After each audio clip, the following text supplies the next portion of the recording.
Pelaksanaan HAM di Indonesia. Tugas mata kuliah Konsep Dasar PKN SD Universitas PGRI Palembang. Model pembelajaran menggunakan teacher and teacher dan talking. Pembagian materi anggota kelompok. Aneta Amelia membahas materi tentang pengertian HAM dan pelaksanaan HAM berdasarkan masa pemerintah. Bagian A, masa demokrasi parlementer. Anissa Rahmadianti membahas materi pelaksanaan HAM berdasarkan masa pemerintah. Bagian B, masa demokrasi terpimpin.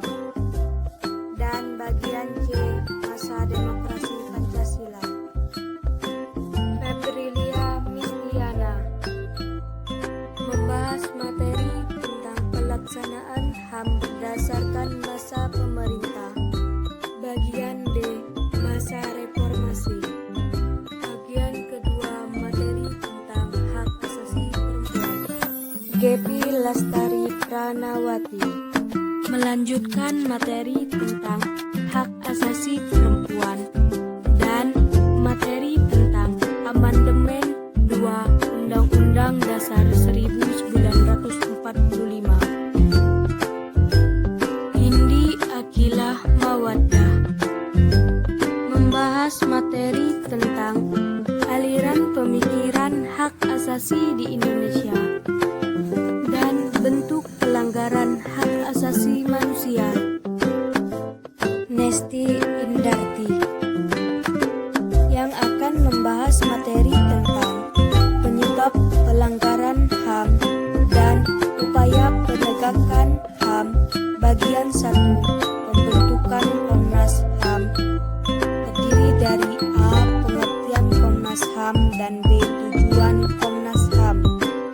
Selvi Anggraini Putri membahas tentang upaya penegakan HAM.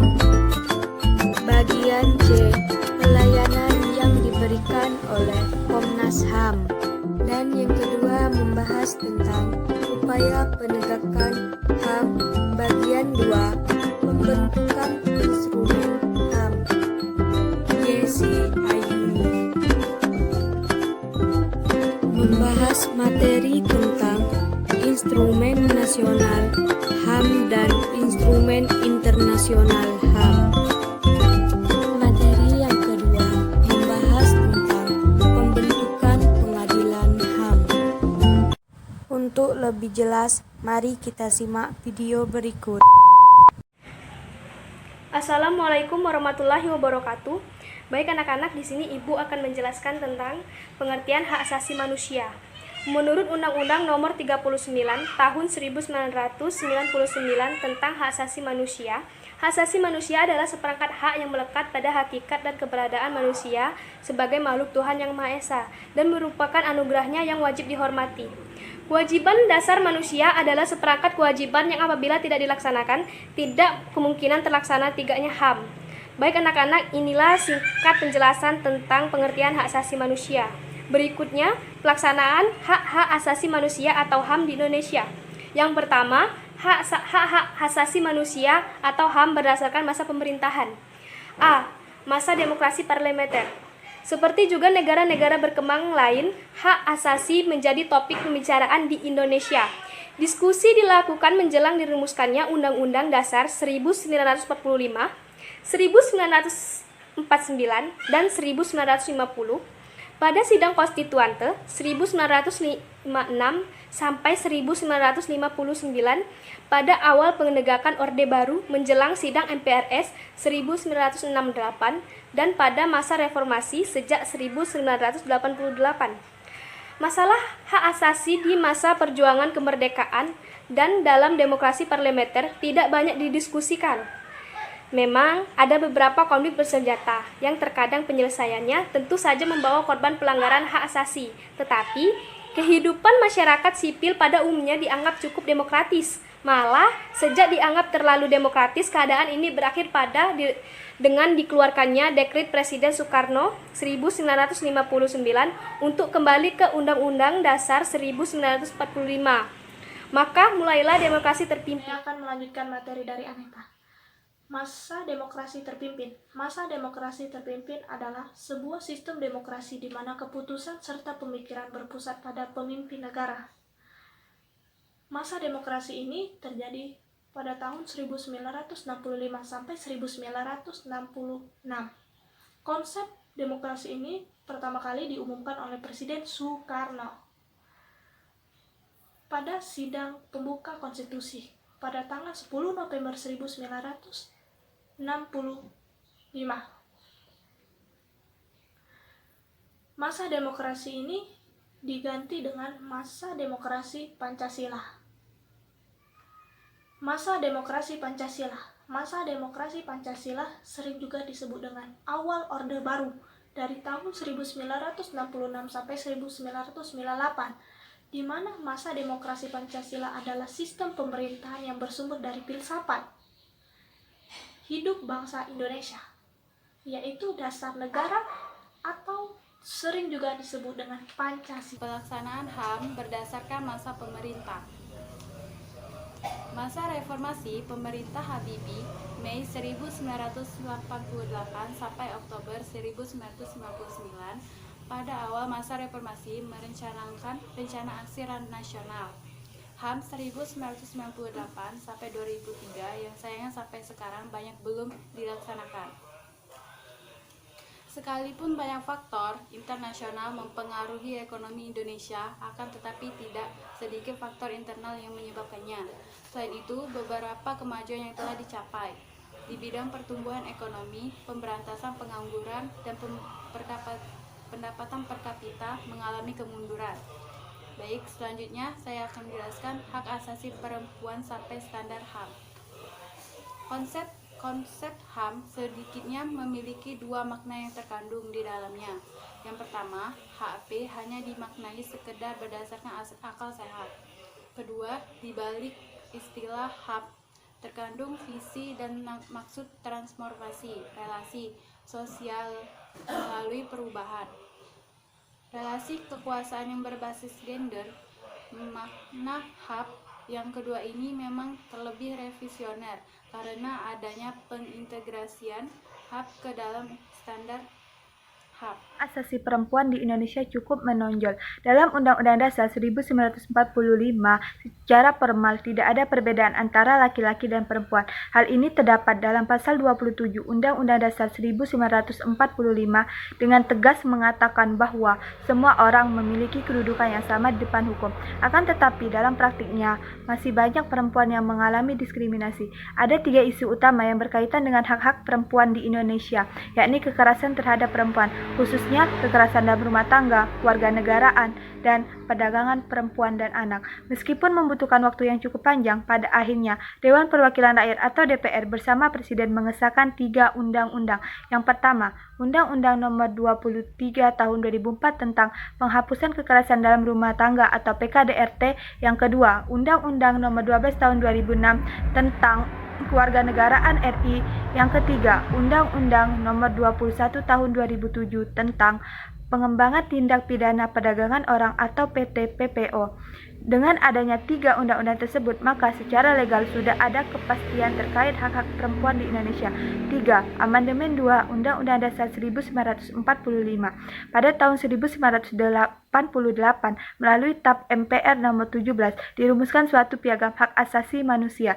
Jumlah hak asasi ditambah dan dijabarkan dalam 44 pasal. Dalam piagam tersebut terdapat hal baru yang sedikit banyak terpengaruh oleh perkembangan dari luar negeri. Antara lain, masuknya konsep yang tidak boleh dikurang dalam keadaan apapun. Aliran pemikiran hak asasi di Indonesia dan bentuk-bentuk pelanggaran hak asasi manusia. Yang pertama, aliran pemikiran hak asasi di Indonesia. Di Indonesia, aliran pemikiran mengenai hak asasi terbagi menjadi 2. Yang pertama, inward looking, dan yang kedua, outward looking. Nah, yang pertama itu inward looking. Inward looking berpendapat bahwa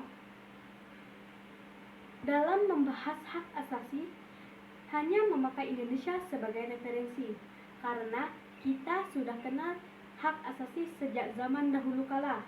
Pendapat ini sangat implisit, karena Indonesia tidak menghiraukan pendapat dari luar serta hak-hak asasinya. Nah, yang kedua itu outward looking. Outward looking ini lebih menonjolkan hak-hak politik seperti memberi kebebasan dalam mengutarakan pendapat. Nah, yang materi yang kedua ini yaitu tentang bentuk-bentuk pelanggaran hak asasi manusia.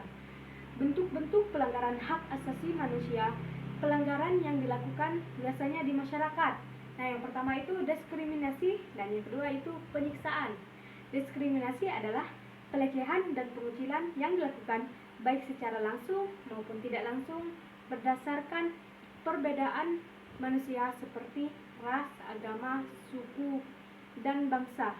Nah, sedangkan penyiksaan itu perbuatan yang menimbulkan rasa sakit atau penderitaan baik secara jasmani maupun rohani. Nah, ini adalah contoh diskriminasi. Ini merupakan pengucilan. Pengucilan adalah dijauhkan oleh orang yang tidak disukai. Nah, contoh ini sudah tertera di gambar. Ada seseorang laki-laki yang sedang mengejek temannya. Ini termasuk pengucilan. Nah, contoh yang kedua itu termasuk penyiksaan. Sudah tertera di gambar, seseorang laki-laki tangannya diikat menggunakan rantai. Hal tersebut termasuk penyiksaan karena menimbulkan rasa sakit atau penderitaan yang dideritanya. Pelanggaran HAM menurut sifatnya. Pelanggaran HAM menurut sifatnya terbagi menjadi dua. Yang pertama, pelanggaran HAM berat dan yang kedua, pelanggaran HAM ringan. Pelanggaran HAM berat adalah pelanggaran HAM yang mengancam nyawa manusia. Nah, sedangkan pelanggaran HAM ringan adalah pelanggaran HAM yang tidak mengancam jiwa manusia. HAM berat dibagi menjadi dua kategori. Menurut Undang-Undang Republik Indonesia Nomor 26 Tahun 2000 menyatakan bahwa yang pertama kejahatan genosida dan yang kedua kejahatan kemanusiaan. Kejahatan genosida adalah tindakan yang bertujuan untuk menghancurkan sebagian atau seluruh anggota baik suku, ras, etnis maupun agama. Nah, ya, kejahatan kemanusiaan adalah tindakan serangan yang meluas kepada masyarakat sipil. Baiklah, sini saya akan memberikan tugas kelompok yang terdiri dari 2 orang. Nah, tugasnya itu memberikan contoh pelanggaran HAM berat dan contoh pelanggaran HAM ringan. Nah, teknik permainannya yaitu kita menggunakan spidol. Ini misalnya ibu berikan kepada kelompok 1, lalu misalnya bernyanyi. Setelah habis nyanyi tersebut, apabila spidol tersebut berada di kelompok 3, maka kelompok 3 tersebutlah yang akan menjawab atau yang akan ibu tanya. Baik, sudah kita mulai. Mari bersama-sama kita menyanyikan lagu Bintang Kecil. Nah, tongkat pertama ini ibu berikan kepada kelompok 1. Bintang kecil di langit yang biru, amat banyak menghiasi angkasa. Aku ingin terbang dan menari jauh tinggi ke tempat kau berada. Nah, kelompok 3. Baiklah, ibu akan menanyakan yang mana yang termasuk pelanggaran HAM ringan. Sebelah kanan ibu apa sebelah kiri ibu? Oh, sebelah kanan. Iya, betul.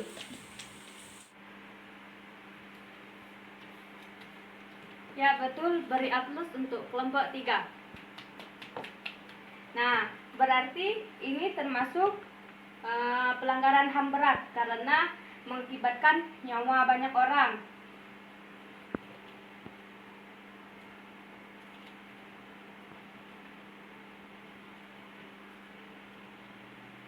Nah, apakah kalian sudah jelas? Baik, kalau sudah jelas, Ibu akhiri pembelajaran kita hari ini. Pelanggaran HAM ada 2 faktor. Satu faktor internal dan faktor eksternal. Faktor internal yaitu faktor yang berasal dari dalam diri manusia. Contohnya sikap egois, kurang kesadaran HAM, sikap tidak toleran.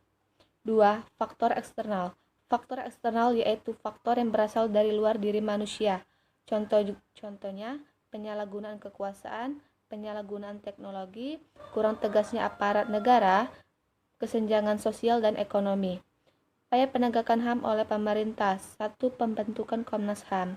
Komnas HAM adalah sebuah lembaga mandiri di Indonesia yang kedudukannya setingkat dengan lembaga negara lainnya dengan fungsi melaksanakan kajian, perlindungan, penelitian, penyuluhan, pemantauan, investigasi, dan mediasi terhadap persoalan-persoalan HAM. Tujuannya yaitu mengembangkan kondisi yang kondusif bagi pelaksanaan HAM sesuai dengan Pancasila, Undang-Undang 1945, dan Piagam PBB serta Deklarasi Universal HAM. Meningkatkan perlindungan dan penegakan HAM guna berkembangnya pribadi manusia Indonesia seutuhnya dan kemampuan berpartisipasi dalam berbagai bidang kehidupan. Pelayanan yang diberikan oleh Ketua HAM. Berikut pelayanan yang diberikan oleh Komnas HAM. 1. Pelayanan konsultasi pendampingan advokasi bagi masyarakat yang menghadapi kasus HAM. 2. Penerimaan pengaduan pelanggaran HAM. 3. Pencarian data informasi dan fakta yang diduga merupakan pelanggaran HAM. 4. Penyelesaian perkara melalui proses perdamaian, negosiasi, mediasi, konsiliasi, dan penilaian diri. 5. Penyelesaian proses pelanggaran HAM berat melalui pengadilan HAM. Pembentukan proses instrumen HAM. Pengertian instrumen HAM. Instrumen HAM merupakan alat yang berupa peraturan perundang-undangan yang digunakan dalam menjamin perlindungan dan penegakan HAM. Instrumen HAM terdiri dari instrumen nasional HAM dan instrumen internasional HAM. Pembentukan instrumen HAM. Instrumen HAM adalah alat yang berupa peraturan perundang-undang yang digunakan dalam menjamin perlindungan dan penegakan HAM. Instrumen HAM terbagi menjadi dua, 1 instrumen nasional dan 2 instrumen internasional.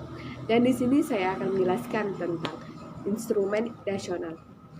HAM merupakan instrumen yang terbatas pada suatu negara. Dan beberapa contoh dari instrumen nasional sebagai berikut. 1. Undang-Undang 1945.